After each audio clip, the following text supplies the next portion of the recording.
नमस्कार, मैं हूं प्रदीप कुमार। आप देख रहे हैं पॉलिटिकल आइडिया। पॉलिटिकल आइडिया के आज के इस अंक में आप सभी दर्शकों का बहुत बहुत स्वागत है। मित्रों, बीजेपी का ऑपरेशन लोटस न केवल बिहार बल्कि बिहार की सीमा को लांघता हुआ अब झारखंड तक पहुंच चुका है। बीजेपी के बिहार में पहली बार बिहार के इतिहास में बीजेपी सिंगल लार्जेस्ट पार्टी बनी। उसके बाद से बीजेपी के विधानसभा अध्यक्ष बन गए, बीजेपी कोटे से ही बिहार के गृह मंत्री बन गए और बीजेपी लगातार बिहार में अपनी ताकत बढ़ाने में लगी हुई है। साथ ही अब बीजेपी की नजर झारखंड में भी है। झारखंड में महागठबंधन के अंदर के जो गांठें हैं उन गांठों को खोलकर बीजेपी अपना हित साधना चाहती है और इसी क्रम में झारखंड मुक्ति मोर्चा के सुप्रीमो हेमंत सोरेन और कल्पना सोरेन, हेमंत सोरेन की पत्नी कल्पना सोरेन की प्रारंभिक बातचीत बीजेपी के नेताओं के साथ लगातार चल रही है और लगभग बहुत कुछ हद तक मामला फरिया भी चुका है। आपको मैं जानकारी, आपको आश्चर्य लगेगा कि उप मुख्यमंत्री का नाम भी लगभग तय हो चुका है। आप कहेंगे कि ऐसा कहां से कैसे समाचार निकल कर आ रहा है, क्यों हो रहा है ऐसा, क्यों हेमंत सोरेन जाना चाहते हैं बीजेपी के साथ, क्यों वो कांग्रेस के साथ आरजेडी के साथ नहीं रहना चाहते, क्या मिलेगा हेमंत सोरेन को बीजेपी के साथ जाने में? तो सबसे पहले समझिए कि कहा जाता है दुश्मन का दुश्मन दोस्त। तो सवाल है कि झारखंड मुक्ति मोर्चा हेमंत सोरेन के साथ हुआ क्या? बिहार विधानसभा चुनाव के दौरान आपको याद होगा झारखंड मुक्ति मोर्चा चाहती थी कि उसी तरीके से उसे बिहार में विधानसभा की सीटें लड़ने के लिए दिया जाए जैसे आरजेडी को झारखंड मुक्ति मोर्चा ने झारखंड विधानसभा चुनाव के दौरान 6 सीटें दी थी और शर्त यह थी कि झारखंड मुक्ति मोर्चा आरजेडी को 6 सीट दे रही है विधानसभा चुनाव में, वैसे ही आरजेडी भी बिहार विधानसभा चुनाव के दौरान झारखंड मुक्ति मोर्चा के लिए बिहार में सीट छोड़ेगी। लेकिन झारखंड मुक्ति मोर्चा के लोगों का कहना है कि आरजेडी ने समय पर धोखा दे दिया, अंतिम समय में धोखा दिया। पहले बातचीत चल रही थी 2 सीट देने का, लेकिन उससे मुकर गए।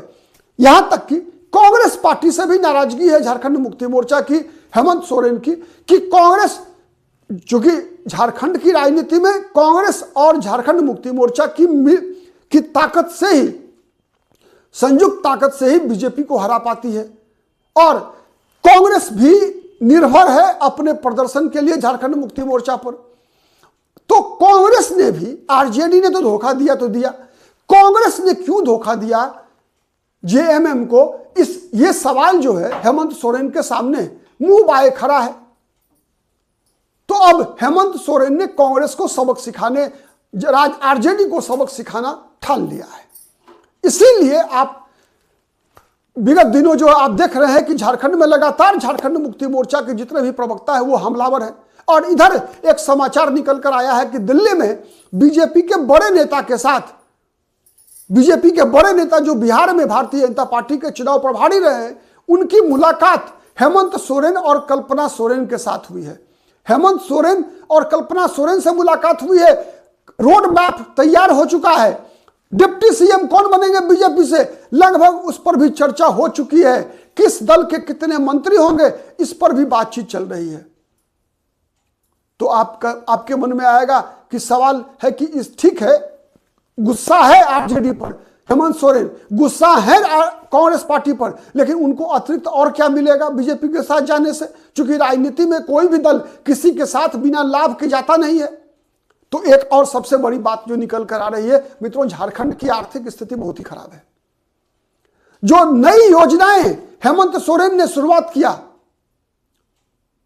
मैया योजना 2500 रुपया प्रतिमाह,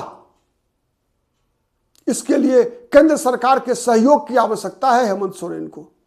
केंद्र सरकार के द्वारा अतिरिक्त आर्थिक सहयोग के बगैर जिन कई योजनाओं की घोषणा हेमंत सोरेन ने पिछले विगत विधानसभा चुनाव के दौरान की थी, उन योजनाओं को पूरा कर पाना हेमंत सोरेन के बस की बात अब नहीं दिख रही है।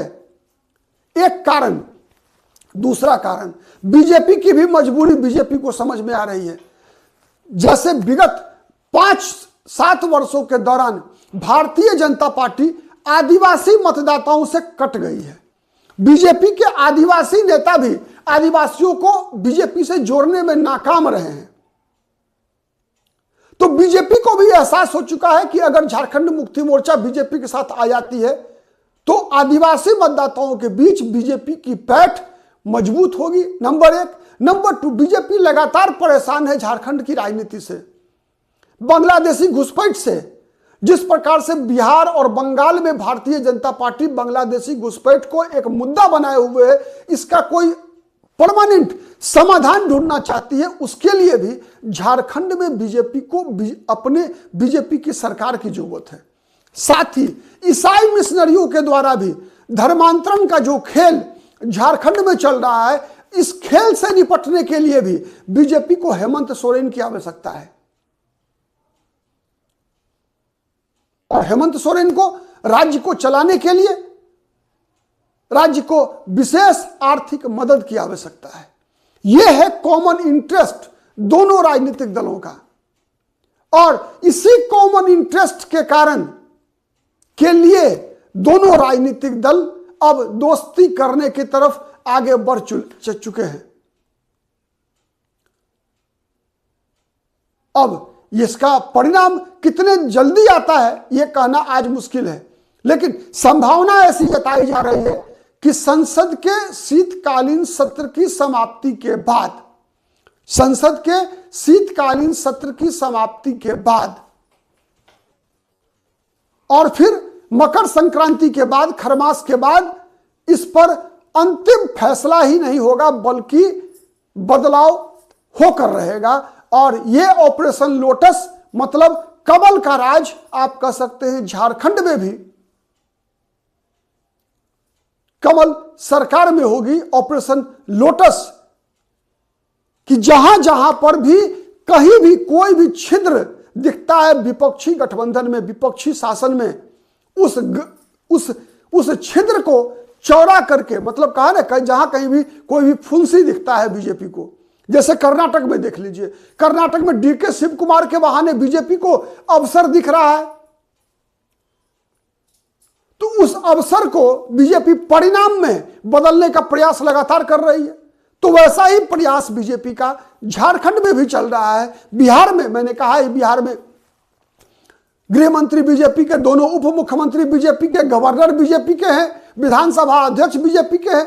अब बीजेपी लगातार प्रयास करेगी कि आने वाले दिन में बीजेपी इस स्थिति में पहुंच जाए जहां पर कि कोई भी दल, यहां तक कि जनता दल यूनाइटेड भी बीजेपी को डिक्टेट करने की स्थिति में नहीं हो,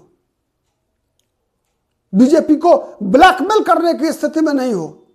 यह बीजेपी का लगातार प्रयास चल रहा है। आपने देखा जिस प्रकार से 2024 लोकसभा चुनाव में बीजेपी बहुमत के आंकड़े 272 से नीचे रह गई, मात्र 240 सांसद जीत सके। उसके बाद से बीजेपी जितना भी चुनाव लड़ रही है काफी आक्रामक है। हरियाणा वापस बीजेपी जीत गई, महाराष्ट्र वापस बीजेपी जीत गई। आपने देखा दिल्ली आम आदमी पार्टी से बीजेपी ने छीन लिया, बिहार वापस जीत गई। केवल एक झारखंड के अलावे जहां कहीं भी बीजेपी का स्टेक था, हर वो राज्य बीजेपी लगातार जीतती जा रही है। और यही क्रम अब झारखंड पहुंच चुका है, चाहे किसी भी तरीके से हो, चाहे चुनाव जीतकर हो या ऑपरेशन लोटस के द्वारा हो। आज के लिए इतना ही, बहुत बहुत धन्यवाद। आपको हमारी बातें कितनी पसंद आती है, वीडियो कैसा लगता है, कमेंट करके जरूर बताइएगा। यदि अब तक सब्सक्राइब नहीं किया है पॉलिटिकल आइडिया को तो प्लीज सब्सक्राइब कर लीजिए। आज के लिए इतना ही, बहुत बहुत धन्यवाद।